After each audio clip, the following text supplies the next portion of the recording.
Hi friends, இன்னைக்கு வந்து நம்ம ஒரு முக்கியமான ஒரு இன்ட்ரெஸ்டிங்கான ஒரு வீடியோ தான் நீங்கள் பார்க்க போகிறீங்க ஃப்ரெண்ட்ஸ். இது வந்து நிறைய பேருக்கு யூஸ் உள்ள ஒரு கண்டென்ட்டாக தான் இருக்கும் ஃப்ரெண்ட்ஸ். இந்த பொருளை வந்து நம்ம நிறைய வேஸ்ட் பண்ணுவோம் மீன்ஸ் வேணாம் அப்படிங்கிற மாதிரி மற்றவங்களுக்கு கொடுத்துருவோம். ஒரு சிலர் வாங்கவே மாட்டீங்க. நம்ம அதை வச்சு வந்து சூப்பரான நிறைய டிஷ்ஷு செய்யலாம். வாங்க ஃப்ரெண்ட்ஸ், வீடியோக்குள்ளே போய் பார்க்கலாம். நான் என்ன பண்ணுறேன்றதை வாங்க பார்க்கலாம்.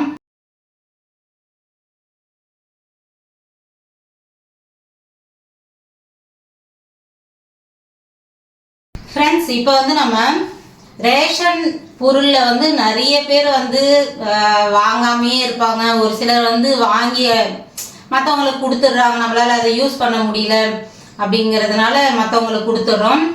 அதெல்லாம் வந்து தேவையே இல்லை ஃப்ரெண்ட்ஸ். கண்டிப்பாக நம்ம வந்து எந்த பொருள் வல்லவனுக்கு வந்து புல்லு ஆயுதம் அப்படின்னு சொல்லுவாங்க. அந்த மாதிரி தான் நம்ம எதையுமே வேஸ்ட் பண்ணோன்னு இல்லை, கரெக்டான முறையில் நம்ம ரெடி பண்ணோன்னு வச்சுக்கலாம்.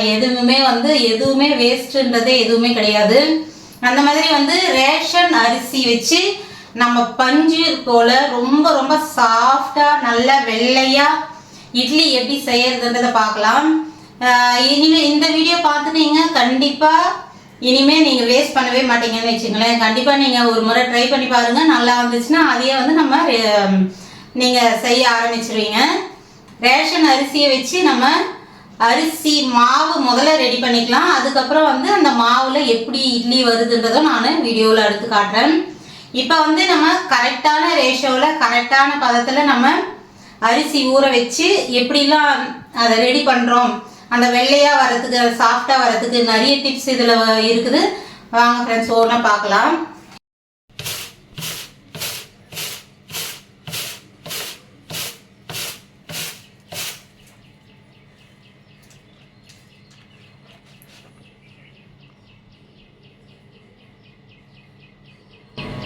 இந்த மாதிரி ரேஷன் அரிசியில் இருக்குது ஃப்ரெண்ட்ஸ்.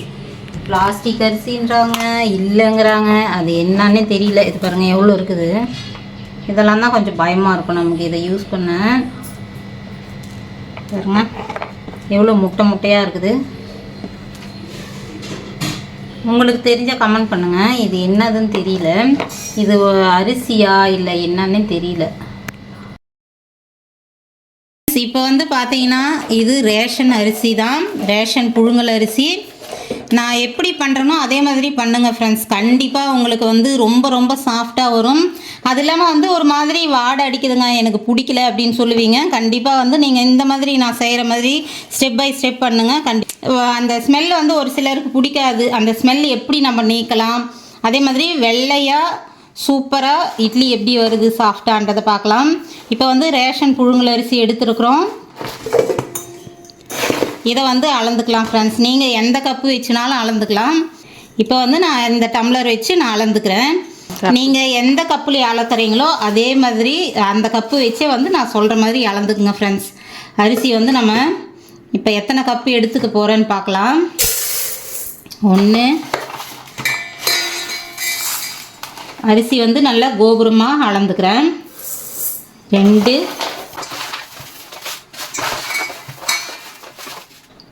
3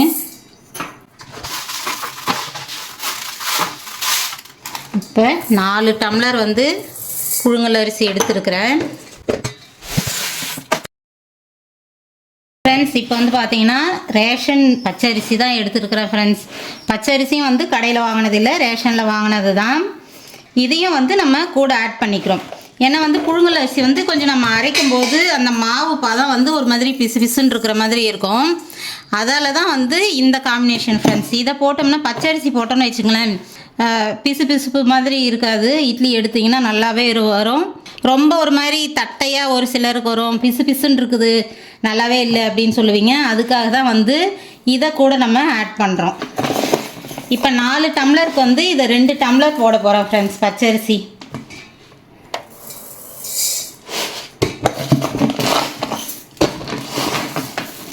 நல்லா வந்து நிறச்சே போடுறேன் நான்.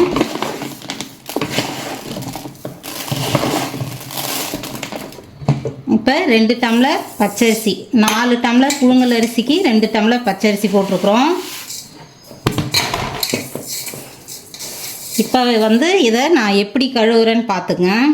இதே மாதிரி பண்ணிங்கன்னா கண்டிப்பாக அந்த ஸ்மெல் வந்து உங்களுக்கு வரவே வராது ஃப்ரெண்ட்ஸ். அதே மாதிரி இட்லியும் வந்து நல்லா வெள்ளையாக வரும் ஃப்ரெண்ட்ஸ். இப்போ வந்து நல்லா தண்ணி ஊற்றி நல்லா வந்து கை வச்சு நல்லா இப்படி தேய்ச்சி ஒரு 2 முறை நல்லா அலசிடுறேன் ஃப்ரெண்ட்ஸ். நான் அதுக்கப்புறம் ஒரு பொருள் சேர்க்க போகிறோம். அது வந்து இந்த ஸ்மெல்லாம் சரி பண்ணிடும். ஸ்மெல் வராமல் நல்லாயிருக்கும் ஃப்ரெண்ட்ஸ். வந்து நல்லா 2 முறை நல்லா அழுத்தி அழுத்தி தேய்ச்சி கழுவிடலாம். எவ்வளோ அழுக்கு வருது பாருங்கள் ஃப்ரெண்ட்ஸ். இப்போ வந்து நல்லா 2 முறை அலசிட்டேன். இதுக்கு அடுத்து வந்து இந்த ஒரு பொருள் சேருங்க ஃப்ரெண்ட்ஸ். இந்த ஸ்மெல்லு ஒரு மாதிரி இருக்குது, பிடிக்கவே இல்லை அப்படிங்கிறவங்களுக்குலாம் கண்டிப்பாக அந்த ஸ்மெல்லு போயிடும். உப்பு சேர்த்துட்டு தண்ணி சேர்க்கறதுக்கு முன்னாடி நல்லா இந்த மாதிரி நம்ம மீன் கழுவோம் பார்த்தீங்களா, அந்த மாதிரி நல்லா இந்த மாதிரி எடுத்துடுங்க. அதே மாதிரி கலரும் ரொம்ப கம்மியாக ஒரு மாதிரி இருக்குது, நல்ல மல்லிப்பூ மாதிரி இல்லை இட்லி அப்படிங்கிற ஃபீல் பண்ணுறவங்களுக்கும் இது கரெக்டான தீர்வு. இந்த உப்பு போட்டு நம்ம இப்படி பண்ணும்போது அதில் இருக்கிற அழுக்கு அந்த ஸ்மெல் எல்லாமே வந்து சரியாயிடும். நல்லா வந்து இந்த மாதிரி தேய்ச்சிடலாம். தேய்ச்சிட்டு இப்போ நல்லா வெள்ளையாக வர வரையும் நம்ம அரிசி நல்லா அலசி ஊற்றிடலாம் ஃப்ரெண்ட்ஸ். இப்போ பாருங்கள், நான் உப்பு போட்டு நல்லா ஒரு மாதிரி குழஞ்சிட்டு நல்லா வந்து தேய்ச்சி அழுத்தி இப்படி நல்லா கசக்கி விட்டேன். இப்போ வந்து தண்ணி ஊற்றினா பாருங்கள் எவ்வளோ அழுக்கு வருது. நல்லா வந்து அரிசியும் கொஞ்சம் வெள்ளையாக மாறும், உங்களுக்கு நல்லா தெரியும். இப்போ நல்லா அந்த அழுக்கு போகிற அளவுக்கு வரையும் நம்ம கழுவலாம். இப்போ அரிசி நீங்கள் பார்க்கும்போதே உங்களுக்கு வித்தியாசம் தெரியும். நல்லா வந்து வெள்ளையாக வந்துருச்சு, நல்லா வந்து கழுவியாச்சு ஃப்ரெண்ட்ஸ். நம்ம கலர் மாற வரையும் ஒவ்வொரு அரிசியும் ஒரு மாதிரி இருக்கும், அதால தான் நான் அப்படி சொல்கிறேன். நல்லா வெள்ளையாக வர வரையும் தண்ணி வந்து கலர் நல்லா சேஞ்ச் ஆகிடணும், வெள்ளையாக வர வரையும் கழுவிக்குங்க அப்படின்ட்டு. இது வந்து 1 முறை 2 முறைலாம் சொல்ல முடியாதுல்ல, அதால தான் நல்லா அலசிட்டேன். இங்கே பாருங்கள் தண்ணி நல்லா வெள்ளையாக இருக்குது. இந்த அளவுக்கு நல்லா கழுவி வச்சுருங்க. தண்ணி ஊற்றி ஒரு 5 மணி நேரம் நம்ம ஊற வச்சிடலாம். அப்போ தான் வந்து நல்லா அரிசி வந்து ரேஷன் அரிசின்றதுனால நல்லா ஊறணும்ல. நம்ம வீட்டு அரிசி விட இது கொஞ்சம் லேட்டாக ஊற மாதிரி இருக்கும், அதால் ஒரு 5 மணி நேரம் ஊற வச்சிடலாம். இதுக்கு வந்து நம்ம உளுந்து அளவு பார்க்கலாம் ஃப்ரெண்ட்ஸ். புழுங்கல் அரிசி 4 டம்ளர், பச்சரிசி 2 டம்ளர், மொத்தம் வந்து 6 டம்ளர் அரிசி. அதுக்கு நம்ம ஃபுல்லாக கோபுரமாக எடுத்துக்கிறோம் ஃப்ரெண்ட்ஸ். 1 டம்ளர் வந்து நம்ம உளுந்து ஊற வச்சுருக்குறோம், கண்டிப்பாக சரியாயிடும். இப்போ வந்து இதோட இன்னொரு பொருள் சேர்க்க போகிறோம். அது வந்து உங்களுக்கு இட்லி ரொம்ப சாஃப்டாக சூப்பராக கிடைக்கும். இந்த ஒரு பொருள் வந்து கண்டிப்பாக நீங்கள் ஆட் பண்ணுங்கள், கண்டிப்பாக அது ரொம்ப ரொம்ப சாஃப்டாக உங்களுக்கு கிடைக்கும் ஃப்ரெண்ட்ஸ்.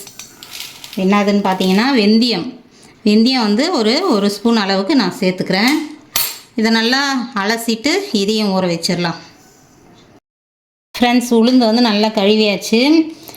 வெந்தயம் வந்து இதில் தான் ஊற வைக்கணுமா அப்படின்னு கேட்பீங்க. கண்டிப்பாக வந்து உளுந்தில் அதை போட்டுக்குங்க ஃப்ரெண்ட்ஸ். ஏன்னா வந்து உளுத்தம்பருப்பு வந்து நல்லா நம்ம ஃபைனாக அரைப்போம், அதில் வந்து வெந்தயம் இதோடு இருந்துச்சுன்னா நல்லா அரைஞ்சதுன்னா நல்லா பொசு பொசுன்னு வந்து நமக்கு மாவு கிடைக்கும். அதால் தான் உளுந்தில் வெந்தயம் போட்டு ஊற வைங்க, அரிசி விட இதில் ஊற வைங்க.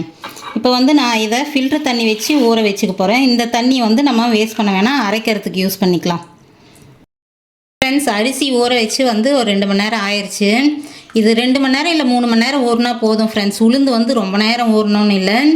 இப்போ வந்து நான் அரைக்கிறதுக்கு ஒரு 2 மணி நேரத்துக்கு முன்னாடி ஊற வச்சுருக்கிறேன், அந்தளவுக்கு ஊறினா போதும் உளுந்து. அதுக்கப்புறமா அரிசி ஊற வச்சுட்டு ஒரு 2 மணி நேரம் கழிச்சே ஊற வச்சுக்கோங்க ஃப்ரெண்ட்ஸ். இப்போ வந்து உளுந்து நல்லா ஊறிடுச்சு பாருங்க, நல்லா வந்து ஒரு 2.5 மணி நேரமே ஊறியாச்சு உளுந்து. இந்த பக்கம் பார்த்தீங்கன்னா அரிசியும் நல்லா ஊறிடுச்சு ஃப்ரெண்ட்ஸ். இப்போ உளுந்து முதல்ல போட்டுக்கலாம். இப்போ வந்து முதல்ல கிரைண்டர் ஆன் பண்ணிடலாம்.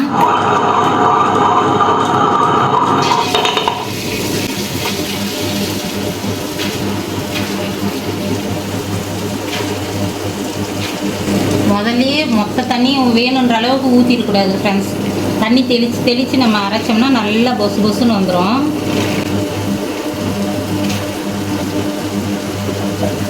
நல்லா வந்து கொஞ்ச நேரம் தண்ணி தெளித்து விடலாம்.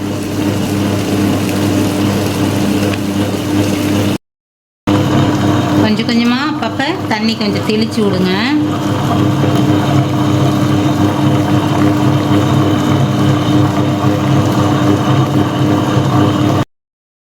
பார்த்தீங்கன்னா நல்லா மாவு சூப்பராக மைய அரைஞ்சிருச்சு.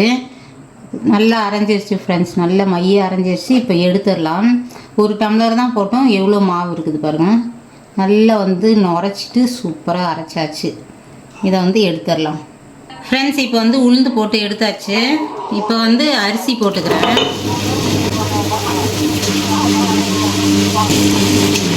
இதையும் வந்து கொஞ்சமாக தண்ணி விட்டு அரைச்சிக்கலாம்.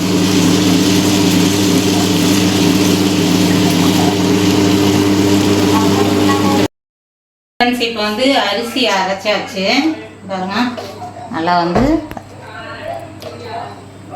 நல்லா அரைஞ்சிருச்சு. இப்போ இதை எடுத்துடலாம்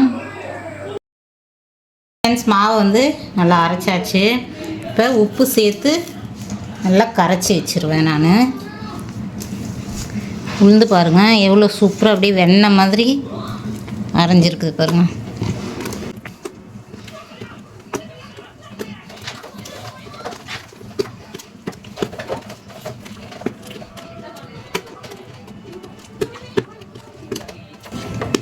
மாவு இப்பயே பாருங்கள் எவ்வளோ பதமாக இருக்குது. காலையில் பார்த்தோம்னா நல்லா பொசுன்னு இருக்கும். அவ்வளோதான் ஃப்ரெண்ட்ஸ், நல்லா மிக்ஸ் பண்ணியாச்சு. வந்து இதை நான் என்ன பண்ணுவேன்னா, நாளைக்கு காலையில் தேவையான அளவுக்கு மட்டும் மாவு வெளியே வச்சுட்டு மீதி இப்பயே வந்து ஃப்ரிட்ஜில் வச்சுருவேன் ஃப்ரெண்ட்ஸ். மீதி மாவு ஏதாவது டப்பாவில் ஊற்றி உள்ளே வச்சுருவேன். எப்பயுமே அப்படி தான் பண்ணுவேன். இந்த ஃபுல் மாவுமே புளிக்க வைக்க மாட்டேன். நாளைக்கு வேணுன்றது மட்டும் ஒரு கிண்ணத்தில் ஊற்றிட்டு மீதியெல்லாம் வந்து ஃப்ரிட்ஜில் ஸ்டோர் பண்ணிவிடுவேன். அவ்வளோதான், நல்லா கரைச்சாச்சு. நல்லா காலையில் வரையும் ஊறட்டும். காலையில் எப்படி இருக்குதுன்றதை பார்க்கலாம் ஃப்ரெண்ட்ஸ். எப்பயுமே நான் வந்து மாவு அரைச்சேன்னா கீழே ஒரு பிளேட் வச்சுருவேன் ஃப்ரெண்ட்ஸ். கீழே ஒரு பிளேட் வச்சு மேலே கிண்ணத்தில் ஊற்றிட்டு அதுக்கு மேலே ஒரு பிளேட் வச்சுருவேன். ஏன்னா வந்து மாவு பொங்கினாலும் இந்த பிளேட்லேயே நிற்கும். அதால் எப்பயுமே இப்படி தான் வைப்பேன். காலையில் பார்க்கலாம் எப்படி வந்திருக்குதுன்னு ஃப்ரெண்ட்ஸ். இப்போ வந்து நைட் வச்ச மாவு பார்க்கலாம் பாருங்கள். நல்லா வந்து நுரைச்சி வந்திருக்குது. இது வந்து கொஞ்சம் லைட்டாக அடிச்சுக்கலாம், ரொம்ப அந்த அளவுக்கு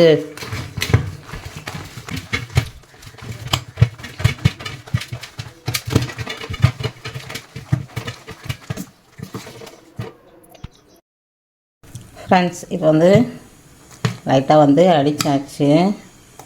அப்படியே இந்த நுரையோடு எடுத்து நம்ம இட்லி ஊற்றலாம். இப்போ வந்து நம்ம இட்லி ஊற்றலாம் ஃப்ரெண்ட்ஸ். தண்ணி வச்சாச்சு ஃப்ரெண்ட்ஸ். இப்போ வந்து பார்த்திங்கன்னா மாவு எவ்வளோ அப்படியே எப்படி இருக்குது பாருங்கள். இப்போ வந்து இட்லி ஊற்றிடலாம்.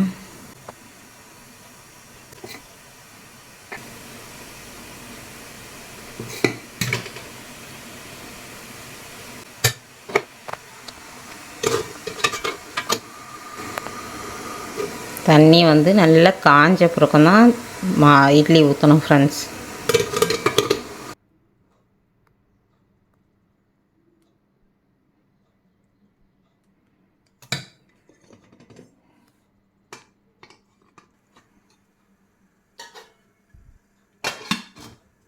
அவ்வளோதான் ஃப்ரெண்ட்ஸ். இட்லி வந்து வேகட்டும், எப்படி இருக்குதுன்னு பார்க்கலாம் ஃப்ரெண்ட்ஸ். இட்லி வந்து நல்லா வெந்துருச்சு.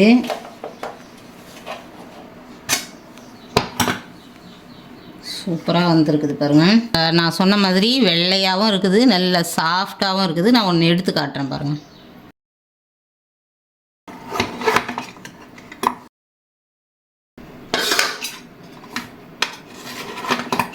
ஃப்ரெண்ட்ஸ் சூப்பராக பாருங்கள், செம்ம சாஃப்டாக அவ்வளோ இதாக இருக்குது. நல்ல மல்லிப்பூ மாதிரி இட்லியும் நல்லா வெள்ளையாக இருக்குது ஃப்ரெண்ட்ஸ். கண்டிப்பாக வேஸ்ட் பண்ண வேணாம். நம்ம அரிசி ரேஷன் அரிசி நம்ம வேணான்ற மாதிரி நிறைய பேர் அவாய்ட் பண்ணுவோம். நல்லா வந்து மல்லிப்பூ மாதிரி இருக்குது ஃப்ரெண்ட்ஸ். இங்கே பாருங்கள் ஃப்ரெண்ட்ஸ், இப்போ வந்து பாருங்கள் நல்லா எவ்வளோ சாஃப்டாக இருக்குது.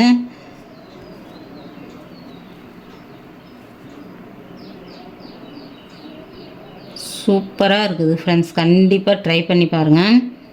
இனிமேவும் நம்ம அதை வேஸ்ட் பண்ண வேணாம், நல்ல ஒரு யூஸ் உள்ள பொருளை நம்ம மாற்றிக்கலாம்.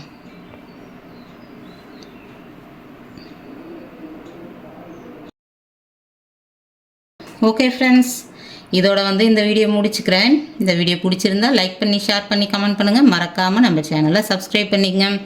அடுத்த ஒரு நல்ல வீடியோவில் பார்க்கலாம். பாய். இன்னைக்கு வந்து இட்லிக்கு காம்பினேஷனாக வந்து நல்ல காரசாரமான பூண்டு கார சட்னி செஞ்சேன் ஃப்ரெண்ட்ஸ். சூப்பராக அட்டகாசமாக இருந்தது. நீங்களும் ட்ரை பண்ணி பாருங்கள். இந்த பூண்டு கார சட்னி வந்து நம்ம 30 நாள் 30 வகையான சட்னி வகையெல்லாம் வந்து ஷார்ட்ஸில் போடுறோம். பார்த்து என்ஜாய் பண்ணுங்க. நீங்களும் ரெடி பண்ணி பாருங்க. பாய்.